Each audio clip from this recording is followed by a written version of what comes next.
बिस्मिल्लाहिर्रहमानिर्रहीम अस्सलाम वालेकुम viewers, welcome to my YouTube channel. Viewers, कैसे हैं आप? उम्मीद करता हूं आप ठीक होंगे। वीवर्स, आज मैं आपको सिप्रोकिन एयर ड्रॉप्स का मुकम्मल रिव्यू दूंगा, जो एक ब्रॉड स्पेक्ट्रम एंटीबायोटिक्स ड्रॉप है जो कान के बैक्टीरियल इन्फेक्शन जैसा कि कान में सीटियाँ वगैरह बजना, कान का भारीपन, कान के दर्द के लिए बहुत ही मुफीद ड्रॉप्स है। सिप्रोकिन ड्रॉप्स को किन कंडीशन में इस्तेमाल किया जाता है, इसके फ़ायदे और नुकसान क्या हैं, इसके कॉन्ट्राइंडिकेशन क्या हैं, ये सब कुछ मैं आपको वीडियो में बताऊंगा।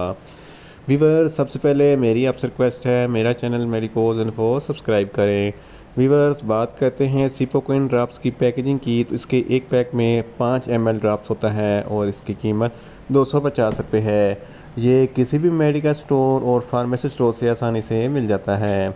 वीवर्स, अब बात करते हैं सिप्रोकिन ड्रॉप्स की फार्मूलेशन की। इसकी फार्मूलेशन में सिप्रोफ्लॉक्सासिन प्लस लिग्नोसिन होता है, जो कान के बैक्टीरियल इन्फेक्शन के लिए बहुत ही मुफीद है और कान के दर्द को स्टॉप करता है। वीवर्स, अब बात करते हैं सिप्रोकिन ड्रॉप्स का सही तरीका इस्तेमाल और खुराक की। तो सिप्रोकिन ड्रॉप्स दिन में 3 मरतबा 2-2 कतरे इस्तेमाल कर सकते हैं, यानी कि 2 कतरे सुबह, 2 कतरे दोपहर और 2 कतरे शाम इस्तेमाल कर सकते हैं, या आप अपनी कंडीशन या डॉक्टर की हिदायत के मुताबिक भी इस्तेमाल कर सकते हैं। अब बात करते हैं सिप्रोकिन ड्रॉप को किन कंडीशन में इस्तेमाल किया जाता है और इसके फ़ायदे क्या हैं। सिप्रोकिन ड्रॉप से में सिप्रोफ्लॉक्सासिन होता है, जो एक ब्रॉड स्पेक्ट्रम एंटीबायोटिक है जो कान के एयर इन्फेक्शन को स्टॉप करता है। स्विमिंग के दौरान, यानी कि स्विमिंग एयर इन्फेक्शन के लिए सिप्रोकिन ड्रॉप बहुत ही मुफीद है, क्योंकि जब बंदा स्विमिंग करता है तो पानी कान के अंदर जाता है और बहुत सारे इन्फेक्शन पैदा हो जाते हैं, कान में रेशा पड़ जाता है। तो इस कंडीशन में भी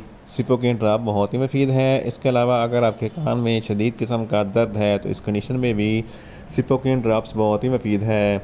इसके अलावा ओटाइटिस मीडिया अंदरूनी कान का इन्फेक्शन होता है, जिसकी वजह से आपको कान में शोर, घंटियाँ वगैरह की आवाज़ आना शुरू हो जाती हैं। तो इस कंडीशन में भी सिप्रोकिन ड्रॉप बहुत ही मुफीद है। इसके अलावा कंजक्शन एक ऐसी बीमारी है जिसकी वजह से कान में भारीपन महसूस होता है, तो इस कंडीशन में भी सिप्रोकिन ड्रॉप्स बहुत ही मुफीद है। इसके अलावा एयरवैक्स, कान के अंदर जो मैल कुचैल जम जाता है उसको एयरवैक्स कहते हैं। जब ये मैल कुचैल जम जाता है तो कान बंद हो जाता है, तो इस कंडीशन में भी सिप्रोकिन ड्रॉप्स बहुत ही मुफीद है।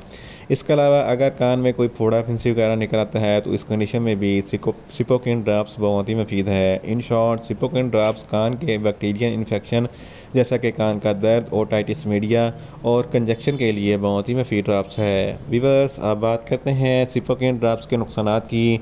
तो सिप्रोकिन ड्रॉप्स सेफ़ टू यूज़ है, इसके कोई नुकसानात नहीं हैं, मगर इसकी ओवरडोज लेने से आपको कुछ मामूली से नुकसानात हो सकते हैं, जैसा कि आपको सर दर्द हो सकता है, आपको बेचैनी हो सकती है, आपको एडिमा हो सकता है और आपको बर्निंग सेंसेशन का एहसास हो सकता है। वीवर्स, अब बात करते हैं सिप्रोकिन ड्रॉप्स के कॉन्ट्राइंडिकेशन की। तो हाइपर सेंसिटिविटी वाले लोग या बच्चे सिप्रोकिन ड्रॉप्स का इस्तेमाल ना करें, और छोटे बच्चे जिनकी उम्र 2 माह से कम है, इनको सिप्रोकिन ड्रॉप्स का इस्तेमाल ना करवाएं। वीवर्स, ये था सिप्रोकिन ड्रॉप्स का मुकम्मल रिव्यू। उम्मीद करता हूँ मेरी ये वीडियो आपको अच्छी लगेगी। मेरी वीडियो को ज़्यादा से ज़्यादा लाइक करें, शेयर करें और कमेंट्स करें, और मेडिसिन के मतलब इन्फॉर्मेटिव वीडियो के लिए मेरा चैनल मेडिकोज इन्फो सब्सक्राइब करें और साथ में लगे बेल आइकन को लाजमी प्रेस करें, ताकि मेरी हर नई वीडियो आप तक बर वक्त पहुँच सके। मिलते हैं एक नई इन्फॉर्मेटिव वीडियो के साथ। अल्लाह हाफिज़।